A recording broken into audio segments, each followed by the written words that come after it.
Did you ever know somebody who just sort of plays and tinkers around with the idea of starting their own business, but never really does the research or make any real commitment to working hard for it?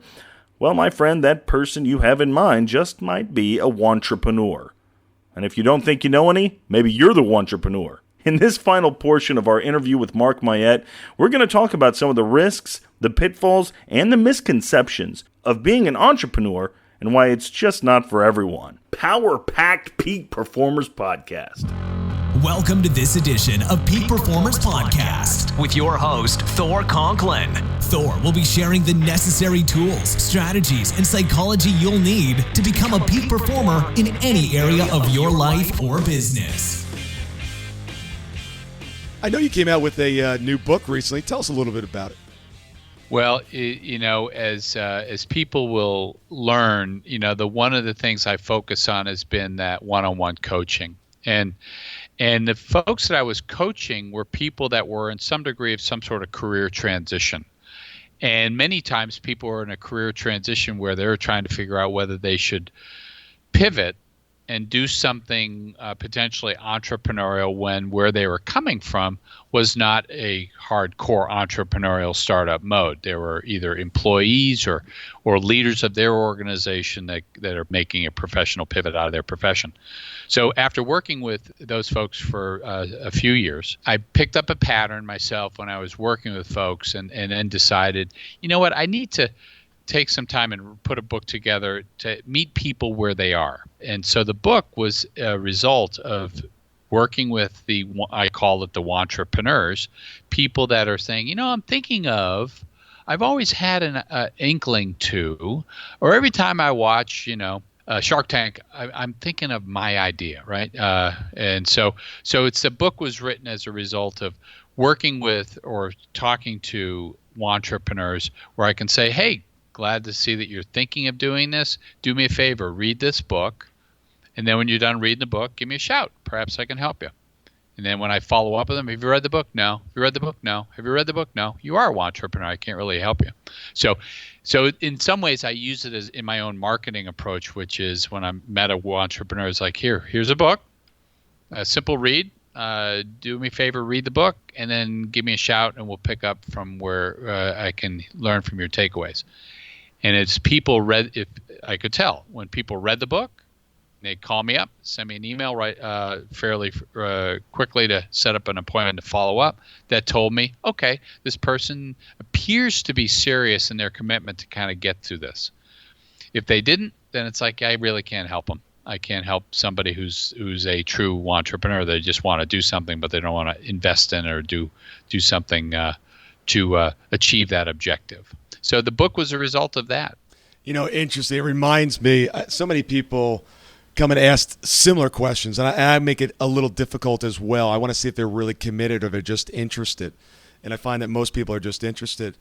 And it reminded me of a conversation recently where someone said, I really want to do this with my business. And they're like, well, I really want to do it. Okay, well, what does that mean? Who cares?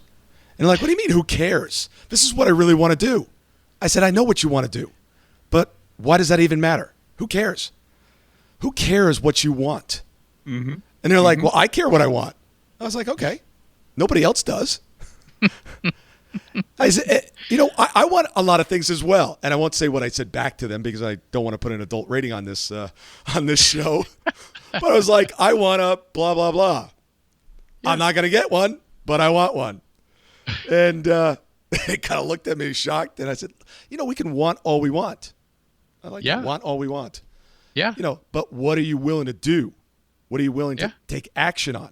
What are you willing to commit?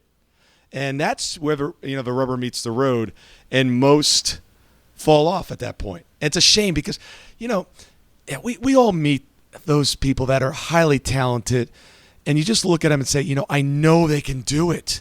I've got this one woman that I'm like, you have no idea what kind of gold mine you're sitting on. This is what you need to do. I'm almost saying I want to buy your brand and I'll just do it for you because they just don't want to commit. They don't want to take that leap. And you just want to kind of drag them, don't you, sometimes, and just say, here it is. Right. But I still get frustrated about that because I'm sure, like me, We want to be there to help people get what they want, need, desire, but we can't do it for them. And Thor, you just brought up a really important point, which is sometimes a want is just that, a want. But when the want is a need, like they need to do something, they need to make a change, they need to pay the rent, they need to make some money. If it's more need based, I found that people have a pain, they've got needs that need to be met. They're going to be more motivated to turn that want into a reality. So, no question. Pain's a great motivator to get you off the mark. In my live seminar, I actually use a well. So picture like a water well, and there's a guy in the well, and he's on a rope, and he's about 3/4 of the way down the well on a rope, holding on, and at the bottom of the well, there's no water, it's fire, and above him is kind of this little cloud of like mist. And what happens is he slips down the rope, and when it gets too hot, what does he do? He climbs back up. But then he never makes it past that next layer of mist to actually get out of the well, because that's uncertainty. There's a level of fear actually associated with what's on the other side of that. And people spend their entire lives just going up and down this rope. And as soon as they get far enough away from the fire, they kind of, they go, okay, everything's cool. I'm not burning right now, so I'll just hang out. And they just stay in this mediocrity the entire life. Yeah. And you just want to reach down and grab them and go, come on, it's okay. What you're looking for is up here. Yeah. Well, and you bring up another good point, Thor, which is one of the attributes that you can actually measure is people's risk tolerance. And many people assume when they talk about entrepreneurs and people that are made a decision to go down that entrepreneurial road that they have a high degree of risk tolerance. And the reality is more in line with the fact, like people that are entrepreneurs don't necessarily have a higher tolerance for risk, but when they've interviewed these successful entrepreneurs, they found that they just felt so strongly about what they needed or wanted to do or felt they needed to do. They researched it, or they've had enough information, they had enough gumption to make a decision that others would perceive to be highly risky. But it's a calculated risk. But risk is an attribute that you can measure as well, because you do need some degree of risk tolerance, but not to the extent that some people assume they have to be at. Yeah, and I think a lot of the newer generation, the millennials, are saying, look, what's risky is going to work for another company. Going to work for me, at least right. I'm controlling my own outcome. Mm-hmm. So they can be risk averse. They just see, working for somebody else as the risk. Yes. And the great thing is they've observed parents, family, friends kind of go through that evolution of realization themselves. Like, why would I sign up for that? Yeah. Right? Are you truly living your potential? Are you getting the results that you need, want, and desire? There was a time in my life where I was not, and I needed answers. For the last 16 years, I've been obsessed with the question of why some people achieve massive results and others do not. And I found out that it comes down to one thing: execution, and the ability to take your ideas and plans and dreams and turn them into reality. That led me to the question, what are peak performers doing that others are not doing? How do they think? How do they act? What is behind the science of execution? I have now uncovered the secrets to the science of execution, and I want to share them with you. I have an intensive 3-day event called the Business Execution Summit. If you are truly committed to taking your game to the next level and mastering the science of execution, the most important skill that you will ever acquire, simply take your phone and text the word BESUMMIT, one word, to 41411, and I'll send you out some additional information on our upcoming event. I get a lot of people, and I don't consult with Wantrepreneurs. I could, it's just not my lane that I invest in. But people come to me and say, I'm thinking about starting this business or starting a podcast. I get that a lot. Hey, I'm thinking about starting a podcast. What should I do? Don't do it. And they're like, what do you mean don't do it? Well, you're doing it. I said, okay. Well, tell me why. Sell me on why you want to do it. And they're like, I want to do this. I want to do it. I'm like, well, why don't you just go on other people's shows to get your message out. It's a lot easier. You're like, well, I never really thought of that. I was like, well, try that first. And if you love that and you want to start a show later, great. But I actually discourage, not on purpose, I discourage a lot of people from going into entrepreneurship. And I'll tell you why. Yeah. I think there's a current trend, at least in the United States, of that's the sexy thing to do. That's the cool thing to do. Everybody's doing it. It's easy. I can do it. And look, I understand that. But I think a lot of people aren't told the reality of what it's like to set up your own business. Look, majority of businesses do not succeed. And once you think you actually did succeed, there's all kinds of little death traps along the way, even when you're over $1 million, 10 million, $1 billion. So I want to know why they want to do it, and have they really been told the true facts? This is going to take longer than you think. You're going to need 4 times, 5 times, 6 times as much capital as you think you need. Yep. Are you ready to do that? And if you've done that, great. But I find I think there's this rush of, hey, this is the cool new thing to do, and I don't think people are getting the entire story. What are you seeing? Well, and that's one of the reasons, getting back to the book, Wantrepreneur, right? Do you have what it takes to be an entrepreneur?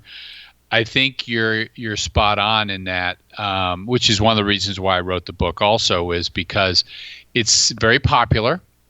With shows like Shark Tank and other reality shows around entrepreneurship, it's glamorous, right? And so people thinking, well, if they can do it, I should be able to do it. And in some ways, I think it's necessary because our economy is not recovering the way it was previously. When people get into their third or fourth quarter of their professional journey, i.e., they get into their 40s and 50s, they're not going to be as viable on the workforce. So they're going to have to start being creative. So to that point, the opportunity around entrepreneurship is to say, all right, what's your wiring?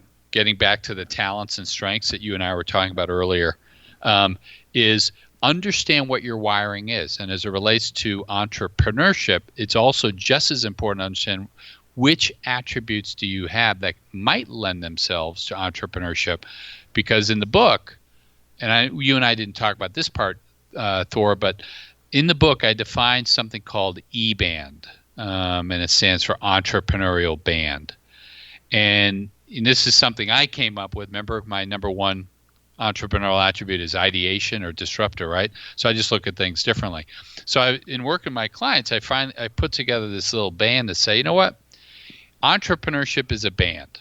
And if you look at a whiteboard and you go from left to right, on the left side, you'll have a startup. Kind of move in a little bit more on the scale, you'll have a standalone business. Move a little bit to the right, you'll have a business in a box. And move a little bit to the right, on the furthest extreme on the right side, you'll have a 1099. At the core, entrepreneurship is defined as somebody who owns and runs a business.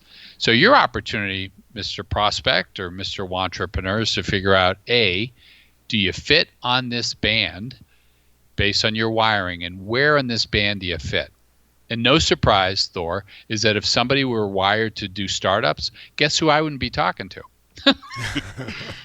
Because guess what? If they were wired to be doing startups, which is less than 2% of the population, by the way, if they're wired to do startups, they're not talking to Mark. But chances are everyone else that might fit on that scale is probably or could benefit from talking to a Mark or somebody like yourself to help them figure out, should I or could I go down this road? And so that's where the assessment really comes in. Do you find that when people aren't hitting the marks that they're trying to hit, is it the strategy or the psychology? I think people get in their own ways many times, and it's their heads. I think it's probably more weighted psychologically. Yeah, no, I concur. I'm always curious when people come on the show, because I think we get caught up in this. Okay, it's not working. It can't be me. It's got to be my strategy, right? Let's change the strategy. It's easier than changing me. And I always say, well, when you're working on the strategy, make sure you're standing in front of a mirror, because it might be the person at the helm that's the issue. Yes. It all ends with us. Well, Mark, some great stuff today. Thank you very much. Tell the audience how they can get in touch with you and some of the things that you're working on. Well, the easiest way for people to get in touch with me is I have a website called whatareyourgifts.com. Whatareyourgifts.com. And no accident, some of the gifts that people possess might be more oriented towards work or teams, but then also somebody's gifts might be more attuned to doing something entrepreneurial. And so that's why I have that website put together. So the easiest way to get me is through there. For those that are listening to this podcast and they're interested to learn more or to have a complimentary call with me to see if I could be a resource for them or their team, by all means, go to my website and you can find out how to reach out to me and let me know that you heard me on Thor's show, and I'll be happy to have a complimentary session with you. Wow, I really appreciate that. That's a wonderful gift for the audience. Thank you. My pleasure. Hey, Thor, it's a pleasure to be on your show. And let me leave with this one nugget. We are all gifts wrapped in flesh. Just figure out what yours are, people, and good luck. Thank you so much for listening today. I really do appreciate your time, and I hope you found today's show valuable. If you would like to receive these shows automatically to your phone or to your computer, simply go to iTunes and subscribe. After listening to several of the shows, if you're so inclined, please leave us a 5-star rating, as this helps us reach additional people and spread the message. If you're truly committed to taking your life to the next level and doing whatever it takes to become a peak performer, but something's holding you back, something is blocking your way, and you just can't seem to figure out what it is, send me an email to info@thorconklin.com, and I'd be more than happy to get on the phone with you. We'll schedule a 15-minute discovery call. No obligation, no cost. I absolutely love to hear from the listeners, and if there's something I can do to help, I'd be more than happy to do that. Also, if you found something of great interest in today's show and you want to share that with your friends and family, simply go to my Facebook page, Thor Conklin, click on the episode, hit the share button, and share it on your page. You can follow me at Twitter at Thor Conklin. The website is thorconklin.com. We're constantly adding new free resources, discussing additional tricks, tips, tools, and strategies on how to be a peak performer. Remember, I try to keep these episodes short so you can listen to them during dot time, doing other things, commuting, driving, walking, working out. Decide to be a peak performer in all that you do. And until tomorrow, have an absolutely amazing day.